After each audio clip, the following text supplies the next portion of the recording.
Okay, I was okay, let's do sitting, it. I was sitting in, I was sitting in a coffee shop, Uh-huh. 404 Grounds at the Connect, and Sterling Johnson and I and Kiyomi Rawlings, we were sitting there and we were talking, and Sterling turns to me, and Sterling's just this amazing. You should have him on, Sterling Hmm. Johnson. Okay. He really advocates for understanding how to um, provide funding for African American genius, right? Hmm. Like the genius of African Americans. Hmm. And he just does it in a way that is beautiful.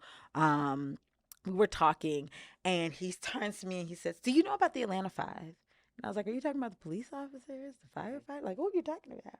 He's like, "The Atlanta Five." And I'm like, "Sterling, I don't, you got me there. I get it. I'm Hmm.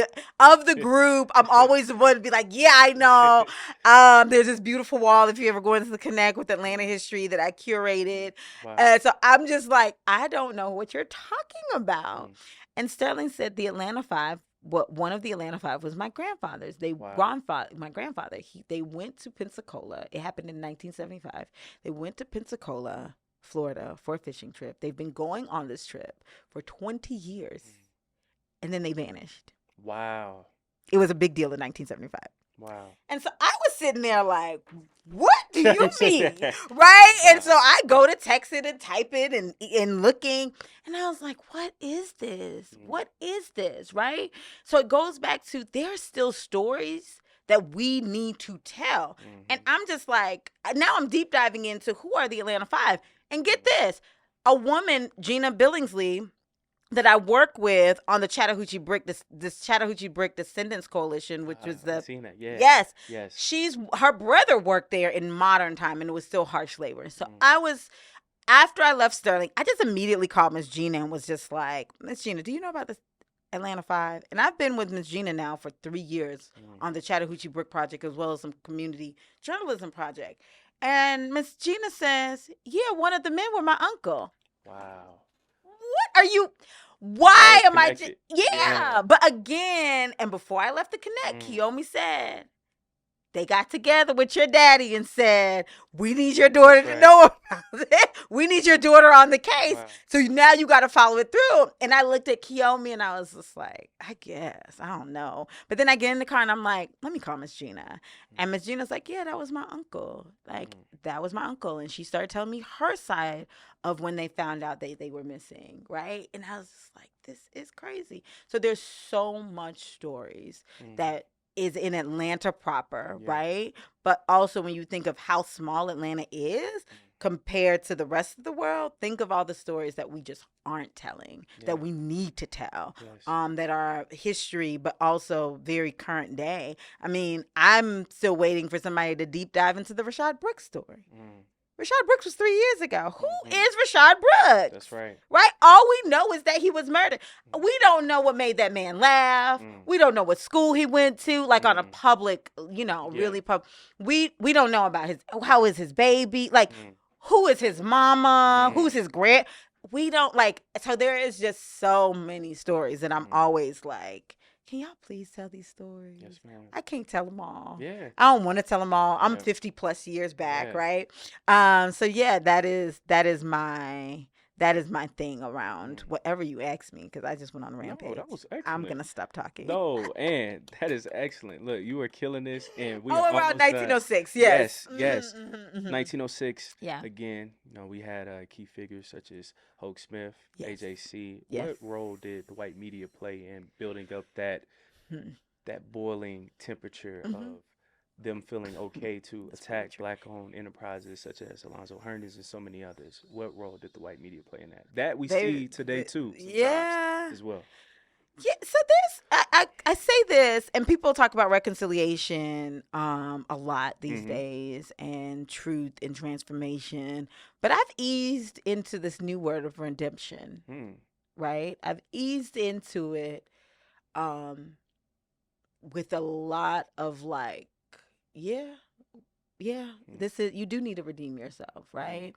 And so last year when we were doing several years now, we've asked and said in multiple ways, multiple different organizations, not just Fulton County Remembrance Coalition, but also the center of the National Center of Human and Civil Rights, Civil and Human Rights. My apologies. Um, Dr. Tate with CCI and STAR, the Southern Center of Truth and Reconciliation. All of us have said on multiple occasions, like, when are y'all going to make a formal apology Mm, as just the start, right? mm, For the hurt and the pain that you caused many Atlantans, many Georgians during your time, that you guys were printing hate, mm, essentially. And Howard during in 2020 actually did a whole study around how white media nationally was printing hate to cause these types of crimes, right? These massacres and these lynchings and these um, murders around the country. And so that's essentially what they did. At the time, they were two separate papers and they merged, I believe, in the 2000s. mm, But they were two separate papers, and both of the publishers were going up for being governor of Georgia. So they mm, both were printing. They both were printing hate. They both were printing that African American men were doing all of these rapes in the city in Georgia, right before 1906 Atlanta Race Massacre popped off, essentially in September. Like I mentioned, Floyd Carmichael anniversary is coming up. Floyd Carmichael was one of those that was reported in the newspaper in 1906, in July mm, of 1906. So it was a lead up. He is one of the deaths or and the accusations that led to this massacre, essentially, right? Um, Floyd Carmichael essentially being killed and lynched in Pittsburgh, Lakewood area was said that he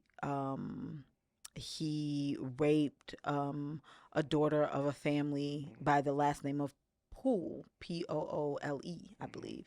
Um, that's how I pronounce it. It might not be mm, pronounced that way, but it's Poole. And there was several of these. It was very hyper centralized that these black men are doing rapes, these raping and assaulting of white women, and they printed it. They printed it. Other media, white media outlets printed it. The news would speak on it. The radio would speak on it. It was a lot. And while I say the AJC now because they're the ones still around and they're still around benefiting off of African American culture, mm, right? They employ African American people. So there is some type of redemption song that needs to be sang there. So that's the role that they play, and that's the role that I feel like, that's one step to us talking and healing, because my work around um, history and preservation is healing. We talk about that as the last step, but that's a step that has to be carried through. We have to constantly be on the healing journey because it's not one sore. You find out that someone killed a family member. All right, cool. But now I have to deal with what was the economics in that, right? And having a brother that was murdered in 2000. Yes, I had to deal with the fact that he died. But now I even up to present day, I had to deal with the economics of him not being here, mm, right? As a 50-year-old man, like mhm, his wealth is not in our family because he's gone, mhm, right? His lineage is gone. He has one mm, daughter. mm, But so it's the same thing when you think of these massacres and these lynchings and the genocides of African American bodies.